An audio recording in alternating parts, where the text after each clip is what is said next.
2022 সালে আমার মেয়ের জন্য আমি এখানে এসেছিলাম, দাদাদের তপন শাস্ত্রীর কাছে দিয়ে এসেছিলাম মাধ্যমিক এক্সামের জন্য। আমার মেয়ে মাধ্যমিকে উনি বলেছিলেন স্টার পাবে, সত্যি সত্যি আমার মেয়ে স্টার পেয়েছে। আমি খুবই খুবই মনে আনন্দিত। এই জন্য আমি আবার আমাকে আসতে বলেছিলেন উচ্চ মাধ্যমিকের সময়, উনি বলেছেন স্টার পাবে। আমার মেয়ে 11ও ভালোভাবে পাস করেছে, উচ্চ মাধ্যমিকে এখন এবারে দেবে উচ্চ মাধ্যমিক। আমারও শরীরের জন্য আমি যা যা নিয়ে এসেছিলাম সব কিছু সম্পূর্ণ হয়েছে, সব ঠিকঠাক হয়েছে। এখনও যার জন্য এসেছি আমার হাজব্যান্ডের জন্য, সেটাও উনি বললো সব ঠিক হয়ে যাবে, কারণ ওনার উপর আমার ভরসা আছে, ঠিক হয়ে যাবে, অবশ্যই সব ঠিক হয়ে যাবে, এটুকু ওনার প্রতি আমার ভরসা আছে। আমার নাম চন্দন ভুই, আমি এখন এয়ার ইন্ডিয়াতে চাকরি করি, এই কলকাতা এয়ারপোর্টে। বাবার কাছে ছোটোবেলা থেকে আসছিলাম, 2010 থেকে। তারপর এখানে আমি তখন খুবই প্রবলেমে ছিলাম থাকার পর। তো বাবা আমাকে দেখে এমন প্রেডিকশন করেন, সেটা করার পর আমার ধীরে ধীরে গ্রো হতে চালু করে। আর এখন আমি এয়ারপোর্টে চাকরি করছি, তার পাশাপাশি নতুন একটা কোম্পানি চালু করেছি, কিন্তু কোম্পানিটা স্টার্ট আপের জন্য চলছে, তাই বাবার কাছে এসেছি, যদি আর একটু সাকসেস পাই এই জন্য খুবই ধন্যবাদ। নমস্কার, অ্যাস্ট্রোলজার তপন শাস্ত্রী বলছি। আজকে আমি গ্রহের সঞ্চার নিয়ে বলছি, নক্ষত্রের সঞ্চার নিয়ে বলছি। নক্ষত্র আমাদের জীবনে একটা বিশাল ভূমিকা গ্রহণ করে, আপনাদের সামনে বারবার বলেছি। এই নক্ষত্রের বিচার কিন্তু একটা বিশাল ভূমিকা গ্রহণ করে। আমাদের অনেক জ্যোতিষী আছে, আমি দেখেছি জ্যোতিষ বন্ধু আছে, তারা কিন্তু ভালো কাজ করে, নক্ষত্র নিয়ে অতটা বিচার বিশ্লেষণ করতে পারেনি বা করেননি, বা সময়ের অভাবে। হয়তো তারা গ্রহ নক্ষত্র দেখি অনেক কিছু ভালো বিচার করছেন, সব করছেন, সেটা কোনো ব্যাপার নাই। কিন্তু নক্ষত্রের বিচার যদি সম্পূর্ণ না করা যায়, আমরা যেমন রান্না করি, রান্নার যে তরকারিতে যে নুন না দেওয়া হয়, তাহলে তরকারিটা কি হয়, বিশ্বাস জলও লাগবে। আমি বারবার এটা বোঝানোর জন্য বলি, সেরকম নক্ষত্রের বিচার যদি না করা যায়, তাহলে কিন্তু সেই বিচারটা সম্পূর্ণ হয় না। তার সঙ্গে কি দেখতে হবে, মেন বিচার করতে গেলে নবাংশ, রাশি, লগ্ন, গণ, বর্ণ, এগুলো তো দেখতেই হয়। তার সঙ্গে নবাংশ, তার সঙ্গে নক্ষত্র বিচার। আবার যদি বিবাহ দেখতে হয়, তাহলে সপ্তমাংশ দেখতে হবে, সপ্তম ঘর থেকে বিয়ের বিচারটা করতে হয়। তার সঙ্গে দেখতে হবে হাত, তার সঙ্গে দেখতে হবে সংখ্যাতত্ত্ব, তার সঙ্গে দেখতে হবে সামুদ্রিক শাস্ত্র। এতগুলো নিয়ে আমি কিন্তু বিচার করি তপন শাস্ত্রী। এখন যেটা আমি বলবো যে এই সামনেই কিন্তু একটা খবর আসছে, আগামী 18ই আগস্ট পূর্ব ভাদ্রপদ নক্ষত্রে প্রবেশ করছে শনি এখন কুম্ভ রাশিতে 139 দিন থাকবে বক্রী অবস্থায়। সেই অবস্থাতেই 18ই আগস্ট পূর্ব ভাদ্রপদ নক্ষত্রে প্রবেশ করছে। পূর্ব ভাদ্র নক্ষত্র একটা বৃহস্পতির নক্ষত্র, ভালো নক্ষত্র। সেই ব্রাহ্মণ নক্ষত্রে শনির কিন্তু প্রবেশ হচ্ছে 18ই আগস্ট। 25 নম্বর নক্ষত্র প্রথম পর্যায়ে এই প্রবেশটা কিন্তু হচ্ছে, এবং এটা থাকবে কিন্তু অক্টোবরের 3 তারিখ পর্যন্ত। এই যে স্প্যানটা, এটা আমি এর আগে একটা বিচার করেছি, আবার কিছু ভালো পেলাম খবর, গোচরগত আমার রিসার্চ, আমার এই গণনা সব মিলিয়ে আবার ভালো পেলাম, সেই জন্য আপনাদের সামনে আরও তুলে ধরছি। আগামী 18ই আগস্ট থেকে শুরু হবে পূর্ব ভাদ্রপদ নক্ষত্র, একটা 25 নম্বর নক্ষত্র, বৃহস্পতির নক্ষত্র। সেই নক্ষত্রে প্রবেশ হচ্ছে শনি এখন বক্র গতিতে 139 দিন কুম্ভ রাশিতে আছে, এবং প্রথম পর্যায়ে এই বৃহস্পতির প্রবেশ 3রা অক্টোবর পর্যন্ত থাকবে।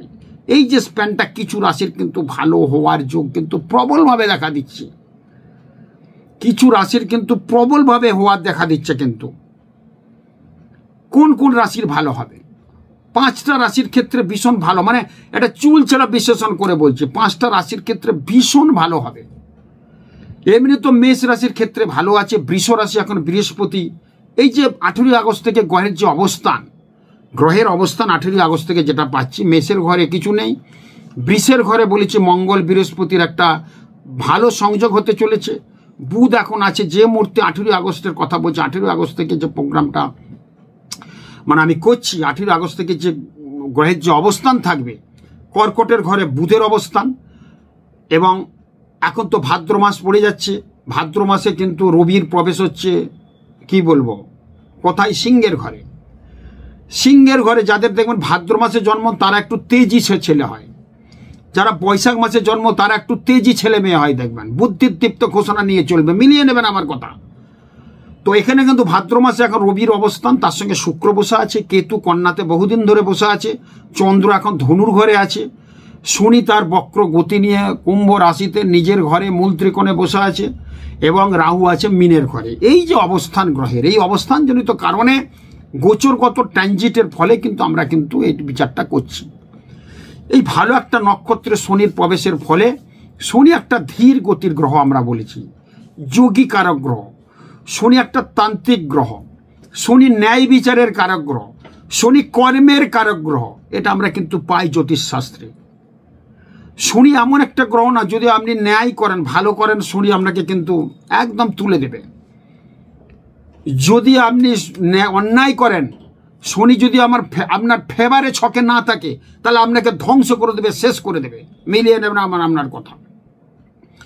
এই জন্য সবকে বলবো যে যাদের শনির ব্যাপারটা আছে, শনি খারাপ আছে, শনির সারাসাথে চলছে, শনির ধাইয়া চলছে, তারা একটু সাবধান সতর্কতার মধ্যে থাকুন, একটু আধ্যাত্মিক চেতনার মধ্যে থাকুন। আপনি ন্যায়ের পক্ষে সবসময় থাকার চেষ্টা করুন। অন্যায় করলেই কিন্তু শনি শেষ করে দেবে। শনি করে নাড়াচাড়া, রাহু করে শেষ, শনি একদম নাড়াচাড়া দিয়ে শেষ করে দেবে। শনির দৃষ্টি বলেছে না বিরাট বাজে, আমরা পেয়ে থাকি। শনির বাহন শকুন অনেক দূরে থাকে, তার দৃষ্টি কিন্তু ভাগাড়ের দিকে। এই শনি কিন্তু আমাদের জীবনে কিন্তু অনেক ভালো দেয়। শনিকে আমরা মহারাজ বলেছি। কেন মহারাজ বলেছি শনিকে? শনি আমাদের কিন্তু ন্যায়ের কারক গ্রহ, কর্মদাতা। আমরা যে কর্ম করছি প্রতিদিনে, সেটা কিন্তু শনি দেখছে, শনি দেখছে সব কিছু। আমরা কিছু ভালো মন্দ কাজ করছি, ন্যায় কাজ করলে শনি দেখছি, অন্যায় কাজ করলে শনি বিরূপ হয়ে যাচ্ছে, আপনাকে শেষ করে দিতে পারে। শনির দৃষ্টিতে আপনি শেষ হয়ে যেতে পারেন। দেখবেন শনির দৃষ্টি যদি পড়ে, বা শনির যদি আপনার খারাপ থাকে, বা শনির দশা ধাইয়া চলছে, দেখবেন অনেক ফর্সা মানুষ একটু কালো কালো লাগে। হাতের রেখা দেখবেন যাদের শনি সাড়ে চলছে, শনির ধাইয়া চলছে, শনি এখন গোচরে আছে, দেখবেন এখানে হাতের মধ্যে কুম্ভ রাশি, মীন রাশি এবং মকর রাশি, দেখবেন হাতের মধ্যে একটা সবুজ বলবো না, নীল রঙের একটা আভা দেখতে পাওয়া যাচ্ছে। হাতের এই শিরাগুলো দেখবেন কি ছেলে মেয়েদের একটা নীলচে আবহাওয়া। হাতটার মধ্যে একটা খসখস শব্দ হচ্ছে কুমড়ো পাতার মতো। এটা শনির সাথে চললে হয়, বা শনির অশুভ প্রভাব থেকে হয়।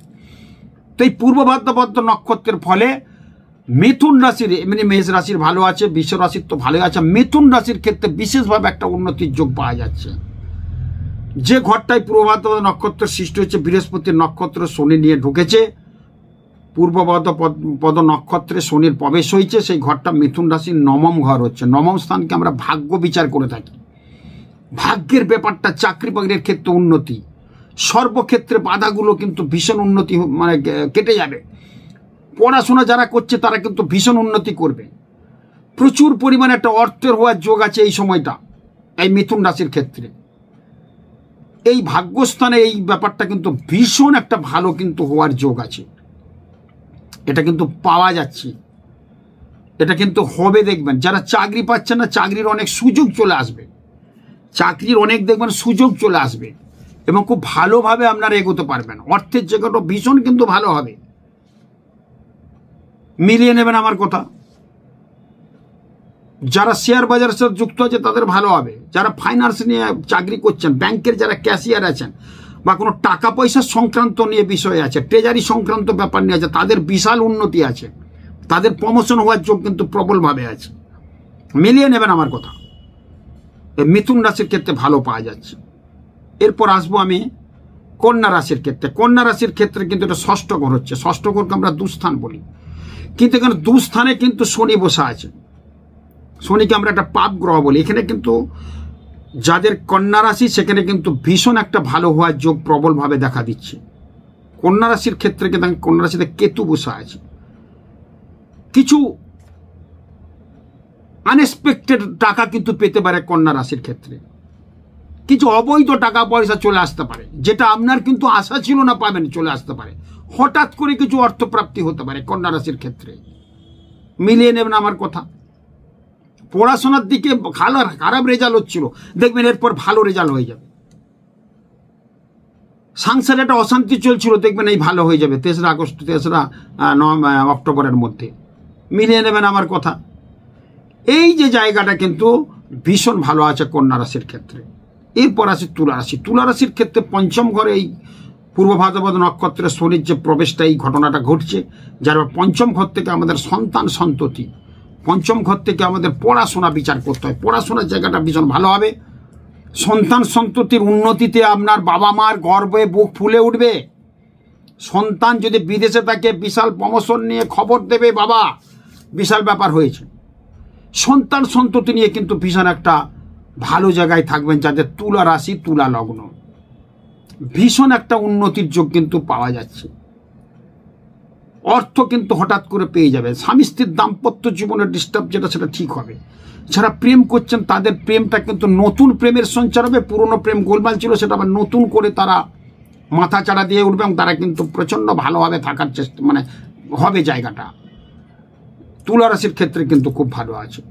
বৃশ্চিক রাশির ক্ষেত্রে 4th হাউসটা, এই পূর্ব ভাদ্রপদ নক্ষত্রের প্রবেশটা শনির, এটা কিন্তু হচ্ছে।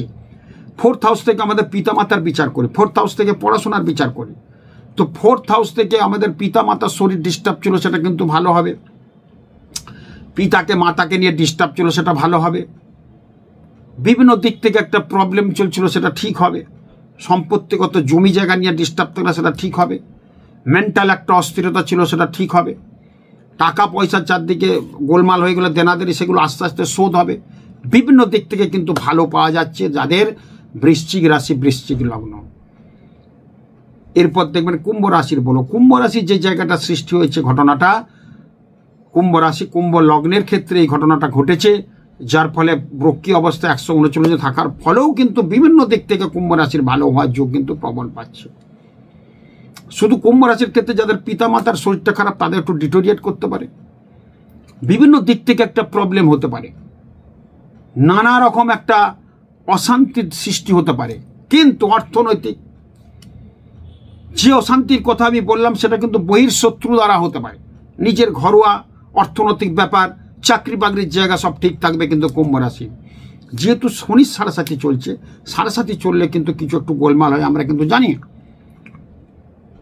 সেই ক্ষেত্রে বলবো একটু ডিস্টার্ব হতে পারে, সেটা বহিঃশত্রু বাইরের দিকে একটু অশান্ত হতে পারে। ঘরের মধ্যে ভালো হবে, প্রমোশন হবে, চাকরির ক্ষেত্রে উন্নতি ভীষণ ভালো হবে। এই পূর্ব ভাদ্রপদ নক্ষত্রটা কি? এই নক্ষত্রের প্রতীক হচ্ছে দুটো নক্ষত্র মিলিয়ে একটা পালঙ্ক। আমরা যে খাটে শুই, খাটটা হচ্ছে পূর্বপদ্ম নক্ষত্রের প্রতীক, একটা বৃহস্পতির নক্ষত্র। এই নক্ষত্রগুলো দেখবেন ঘুম হচ্ছিল না, ঘুম হবে। যারা পূর্ব ভাদ্রপদ নক্ষত্রের জাতক জাতিকা, তাদের দেখবেন এখন বিশাল উন্নতির শিখরে চলে যাবে। আমি বলছি মিলিয়ে নেবেন, বিশাল উন্নতির শিখরে কিন্তু চলে যাবে এবং ভালো কিন্তু একটা জায়গা পাওয়া যাচ্ছে যাদের পূর্ব ভাদ্রপদ নক্ষত্রের জাতক জাতিকা আছেন। এই যে নক্ষত্রের যারা জাতক দেখবেন চোখগুলো খুব টানা টানা হয় সাধারণত পূর্ব ভাদ্রপদ নক্ষত্রের। শনির নক্ষত্রে শনি গেছে পূর্ব ভাদ্র নক্ষত্র, সেটা তো আমি বললাম ঘটনাগুলো। এই নক্ষত্রের যারা জাতক তাদের কি হতে পারে? 25 নম্বর নক্ষত্র বৃহস্পতির নক্ষত্র, 25 নম্বর নক্ষত্র পূর্ব ভাদ্রপদ নক্ষত্র, খুব ভালো একটা নক্ষত্র। এই নক্ষত্রে যাদের হয় তাদের মন বুদ্ধি সম্পন্ন একটা হয়, প্রচণ্ড লেখালেখির একটা প্রবণতা ভীষণ থাকে, বিনয়ী শাস্ত্রজ্ঞানী হবে, বহুভাষী কথা বলতে জানবে, অনেক ভাষায় কথা বলতে পারবে, হিন্দি বাংলা ইংরেজি তামিল তেলেগু ভাষার একটা কিন্তু পাওয়ার কিন্তু মানে সে কথা ভাষা জ্ঞান তার মধ্যে বিরাট কিন্তু থাকবে।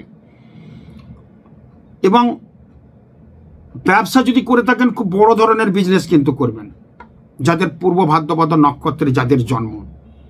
চুল দেখবেন অনেক বড় চুল হবে, পরিষ্কার কোগড়ানো চুল হতে পারে, মিলিয়ে নেবেন। এবং একটু দাঁতের রোগ থাকবে, দাঁত একটা গজদন্ত থাকবে এবং দাঁতটা একটু উঁচু নিচু হতে পারেন দেখবেন। আর দাঁতের একটু ব্যায়ামও মাঝে মধ্যে হতে পারে যাদের পূর্ব ভাদ্রপদ নক্ষত্রে। মেয়েদের খুব ভালো হবে, ভালোবাসবে, কিন্তু স্ত্রী তার একটাই থাকবে। কিন্তু মহিলাদের খুব ভালোবাসবে, মানে মহিলাদের তার মানে খুব সম্মান করবে সে, যাদের পূর্ব ভাদ্রপদ নক্ষত্র মিলিয়ে নেবেন। এবং পূর্ব ভাদ্রপদ নক্ষত্রে দেখবেন হাতের মধ্যে একটা মাছের চিহ্ন আছে। মেয়েদের বাঁ হাতে দেখবেন কোথাও না কোথাও ভালো করে দেখবেন একটা মাছের চিহ্ন আছে, ছেলেদেরও মাছের চিহ্ন আছে। অতএব পূর্ব ভাদ্রপদ নক্ষত্র একটা ভালো নক্ষত্র। বৃহস্পতির প্রবেশ, বৃহস্পতির নক্ষত্রের প্রবেশ হচ্ছে, শনির প্রবেশ করছে পূর্ব ভাদ্রপদ নক্ষত্রের প্রথম পর্যায়ের এই কেসটা হচ্ছে। অনেক ভালো কিন্তু রেজাল্ট কিন্তু পাওয়া যাচ্ছে। এবং সেটা হচ্ছে আগামী 18ই আগস্ট রাত্রি 10:03 থেকে শুরু হচ্ছে, মানে এই নক্ষত্রের প্রবেশটা হচ্ছে 18ই আগস্ট রাত্রি 10:03। থাকছে কিন্তু 3রা অক্টোবর 2024। এই যে স্প্যানটা মিলিয়ে নেবেন, রাত 10টার পর থেকে কি হয় দেখুন, মিলিয়ে নেবেন। আগামী 18ই আগস্টের পর রাতের পর থেকেই ভালো খবর পাবেন, বিশেষ করে যে রাশিগুলো বললাম, বিশেষ করে যাদের পূর্ব ভাদ্র নক্ষত্রের জন্ম। খুব ভালো থাকুন। আপনারা অনুষ্ঠানটা দেখছেন, আমি গোচর নক্ষত্র বিভিন্ন দিক থেকে যতটা আমি জানি, আমি জ্যোতিষতন্ত্রের একজন জ্ঞান ভিক্ষু, যতটুকু জানি যতটুকু শিখেছি আপনাদের সামনে তুলে ধরছি। আমি বারবার বলে থাকি আমি প্রায় 15-16 লক্ষ লোক দেখেছি এবং প্রায় 34 বছর এই লাইনে আছি। আমার হাতে অনেক তৈরি জ্যোতিষী আছে, মিলিয়ে নেবেন। আমার যে কথাগুলো বলছি আশা করি সেগুলোই ঘটবে, সেগুলোই ঘটছে। একাত্রা 19-20 তো 19-20 হতেই পারে। আমি যে বললাম মিথুন রাশির খুব ভালো হবে, 100টা মিথুন রাশির মধ্যে দেখবেন 98টা মিথুন রাশির ভালো হচ্ছে, দুজনের হয়নি, হয়তো তার অন্য কোনো ব্যাপার আছে, রাশির ওটা ঠিক মতো জানেন না, বা সেই মতো যে কাজগুলো করতে যেগুলো বলছে সে মিথুন রাশি সেগুলো মানছেন না। সেই ক্ষেত্রে বলবো আমি, এই যাদের পূর্ব ভাদ্রপদ নক্ষত্র তারা প্রতিদিন বলবো সকাল সন্ধ্যে বিকেল যখন পাবেন 5টার আগে একটা ফল তো খাবেনই, আর একটু ভাতের সাথে বা যখন একটু দই রাখবেন খাবারের সঙ্গে। এই যে ফলটা দেখছে যেটা বলছি সেটা হবেই হবেই হবেই।